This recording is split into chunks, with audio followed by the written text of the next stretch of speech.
आज हम आपके लिए एक टॉपिक लेकर आए हैं जो कि बहुत ही महत्वपूर्ण है और सभी एग्जाम के में पूछे जाते हैं। इसी के रिलेटेड क्वेश्चन यानी कि टॉपिक क्या है?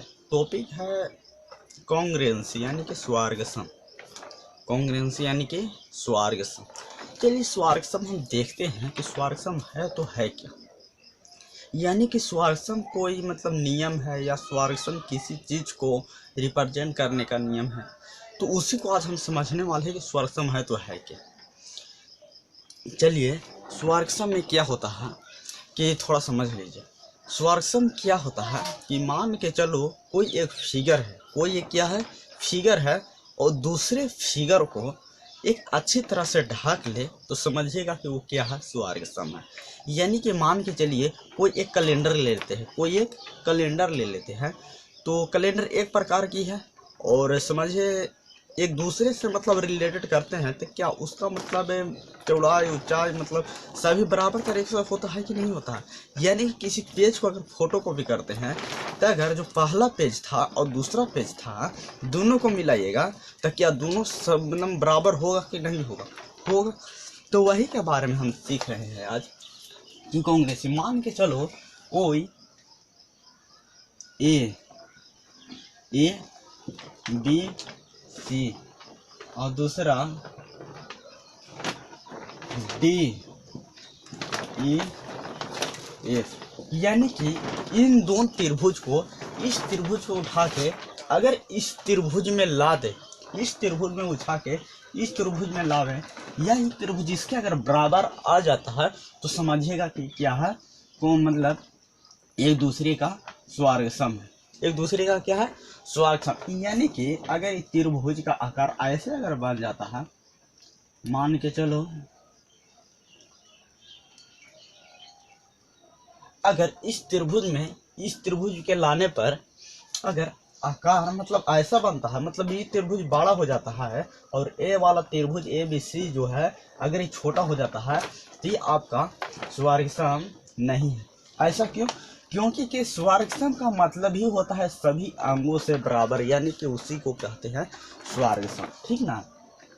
तो ये क्या स्वार्गसम है? ये है ए बी है सी है ये है डी है ई है एफ है। तो ये बताइए ये मतलब जो डी ई एफ है ये बड़ा है कि नहीं है, ए बी सी है छोटा है कि नहीं है, ये स्वार्गसम होगा? स्वार्गसम बिल्कुल नहीं होगा ये वाला। अगर बताइए तो ये वाला एक दूसरे के समांतर, अगर मान के चलिए हाथ को आप ले लीजिए, एक हाथ ये है ना, एक हाथ ये है, एक हाथ ये वाला है, तो दोनों का अगर हम ऐसे चिपका ले तो क्या इधर से देखने पर पीछे वाला हाथ दिख रहा है? नहीं ना दिख रहा है। अच्छा इस साइड से अगर हम दिखावें तो क्या पिछला हाथ दिख रहा है? नहीं ना दिख रहा है। तो समझिएगा कि जो आपका हाथ भी है ये भी स्वार्गसम का ही रूप है। चलिए स्वार्गसम तो तीन तरीका से मतलब तीन चार तरीके से होता है, तो उसको हम देखने वाले। मतलब ये में क्या होता है, मतलब स्वार्गसम होगा तो होगा कैसे, इसका नियम भी कुछ होता है। तो मान के चलो कोई ए बी सी मतलब कोई एक त्रिभुजी है, एक त्रिभुजी है, जिसको हम कैसे डिफाइन करेंगे कि एक दूसरे का स्वार्गसम होगा। अब जान रहे हैं कि बी सी इसके बराबर है कि नहीं है, ए बी इसके बराबर नहीं है कि ए बी है ई सी ई एफ के बराबर है, क्या आप जान रहे हैं? नहीं। तो मतलब इसी का एक रूल होता है, और रूल क्या है, मान के चलिए एस ए एस से एक रूल होता है, एस एस एस। तो इसमें क्या होता है कि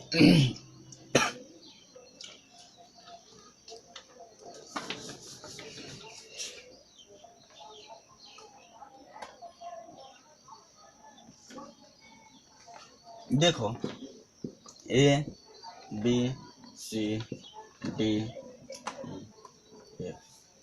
ए बी क्या है, साइड। ये वाला जो ए बी है, ए बी बराबर डी ई। यानी कि हम क्या कहना चाह रहे हैं कि ई वाले भुजा इसके बराबर हो, ई वाले भुजा इसके बराबर हो, और बी सी वाले जो भुजा है ई एफ के बराबर हो, और ए सी वाले जो भुजा है ई डी एफ के बराबर हो। तो समझिएगा ये मतलब त्रिभुज ए बी सी और त्रिभुज डी ई एफ दोनों एक दूसरे का क्या है, स्वर्ग सम, दोनों एक दूसरे का स्वर्ग सम है। इसका प्रॉपर्टी के रूप में आप क्या लिख सकते हैं, यानी कि ए बी बराबर क्या है डी एफ, ए बी बराबर क्या है डी एफ है, और बी सी बराबर जो है ई एफ हम लिख सकते हैं, ई एफ मतलब बी सी बराबर ई एफ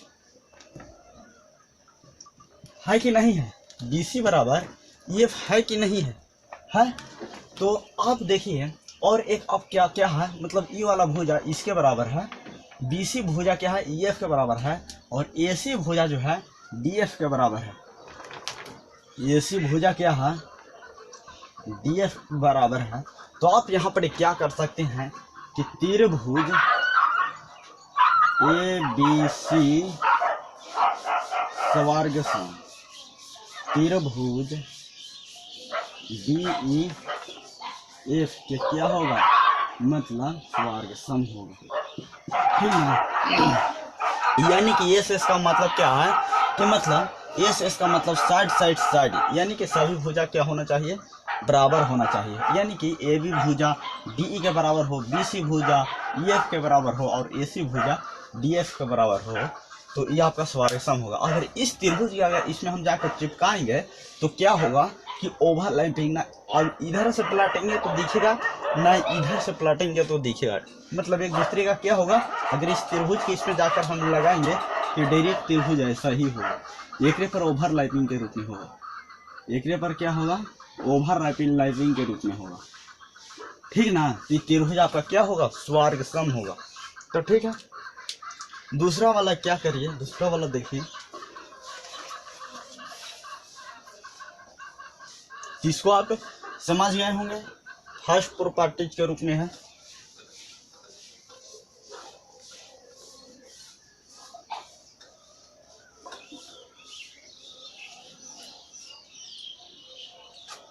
देखिए दूसरा में क्या कहता है,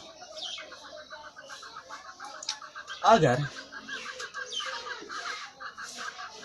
एस ए एस यानी कि कोई त्रिभुज है, यानी कि कोई त्रिभुज है, यानी कि कोई क्या है त्रिभुज है, कोई त्रिभुज है A B C D E F है कि नहीं है।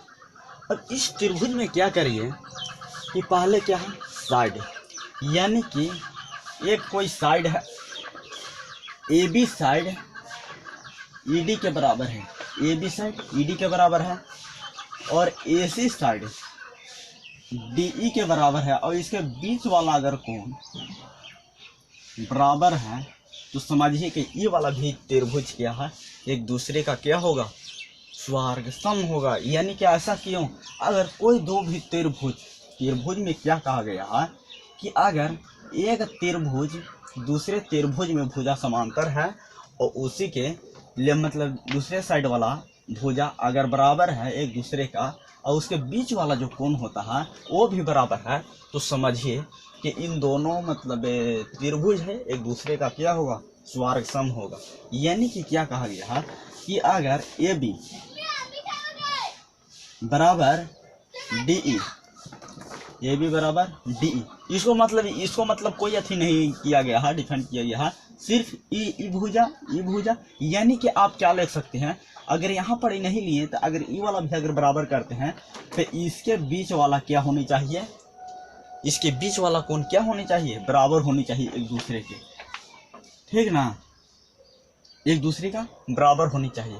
तो आप क्या करिए कि ए बी किसके बराबर है डी ई के बराबर है, ए सी किसके बराबर है ए सी डी एफ के बराबर है, ए सी डी एफ के बराबर है। यानी कि बोला गया है कि ए बी डी ई के बराबर है, ए सी डी एफ के बराबर है, और इसके बीच वाला जो कोण है कोण ए बराबर कोण डी के है, कोण इसके बीच वाला जो दो भुजा के मतलब एक दूसरे त्रिभुज में अगर बराबर हो इसके बीच वाला जो कोण है वो क्या है बराबर है। तो समझिए कि ए भी जो त्रिभुज है एक दूसरे का क्या है समान मतलब अथी है स्वर्गसम है।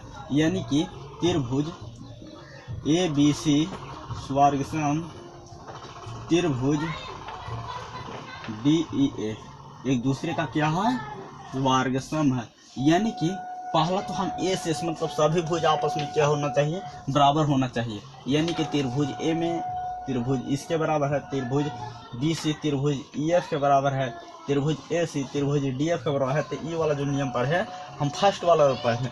सेकेंड वाला में क्या होता है कि अगर AB DE के मतलब बराबर है और AC DF के बराबर है और इसके बीच वाला भी कोण क्या है, बराबर है, तो समझिए कि ए भी जो त्रिभुज है एक दूसरे का स्वर्गसम है। क्या है, स्वर्गसम है। अगर इस त्रिभुज के इसमें अगर चिपकाएंगे तो किसी से मतलब अंतर मतलब नहीं आती होगा, क्या एक दूसरे के बराबर होगा, ठीक ना।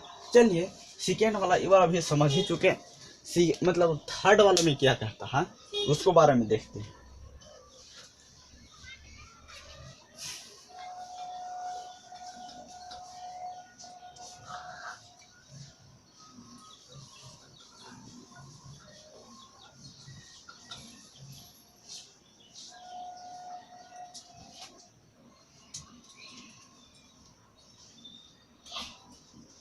थर्ड वाला में क्या है,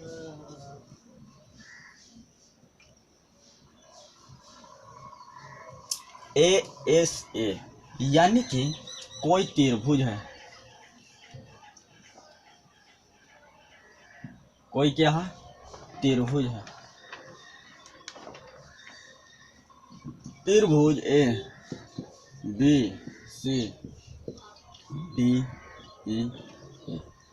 यही ना त्रिभुज है। इसमें आप क्या करिए, कोई भी दो कोण को मतलब एक दूसरे का मतलब इस कोण में और इस त्रिभुज में कोई दो कोण आपस में बराबर करिए। यानी कि अगर आप मानते हैं कि त्रिभुज ये जो है त्रिभुज D के बराबर मतलब कोण D के बराबर है, कोण ये जो है कोण D के बराबर है और इसमें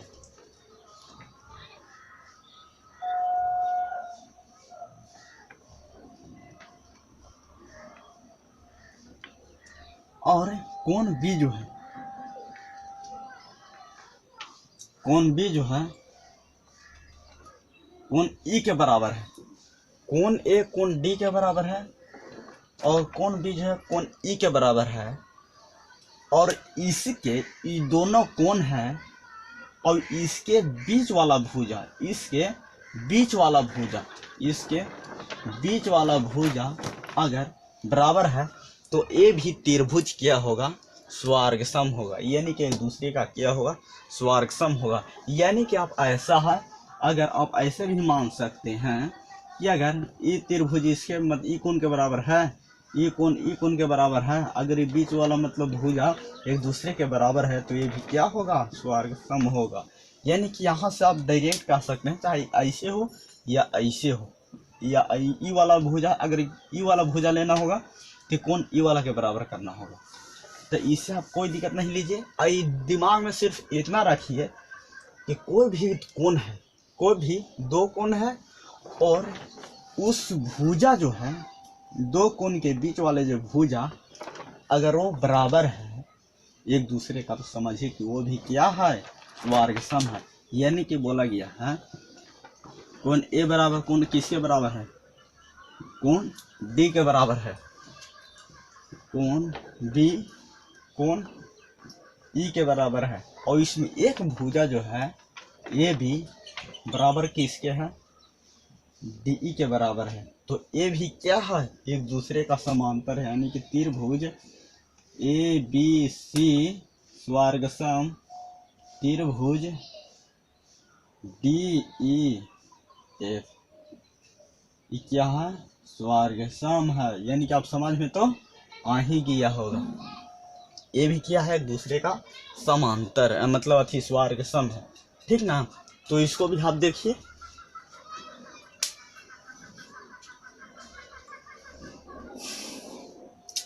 और फोर्थ वाला में आप क्या कहता है उसको समझिए, यहाँ तक कोई दिक्कत नहीं।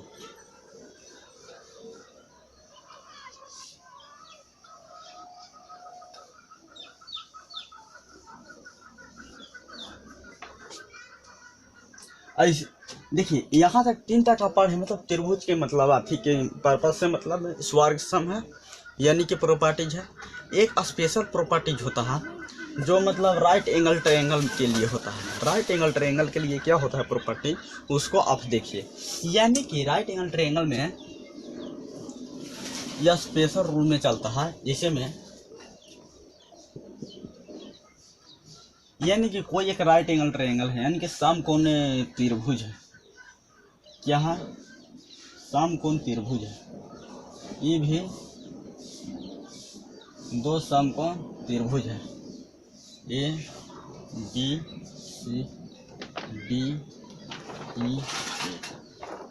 इसमें तो मतलब समकोण त्रिभुज है तो एक कोण तो 19 डिग्री होना ही चाहिए, मतलब 90 डिग्री होना ही चाहिए, 90 डिग्री होना ही चाहिए। क्या? 90 डिग्री होना ही चाहिए। यानी कि और हो गया 90 डिग्री हो गया। अब इसमें क्या कहता है कि समकोण त्रिभुज का सबसे बड़ी भुजा, यानी कि सबसे बड़ी भुजा क्या हो गया? कर्ण। सबसे बड़ी भुजा हो गया क्या? कर्ण हो गया।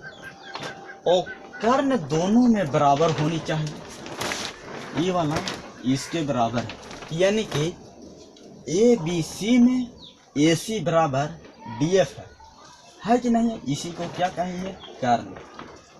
इसी को क्या कहेंगे? कर्ण। कर्ण दोनों में क्या है? बराबर है।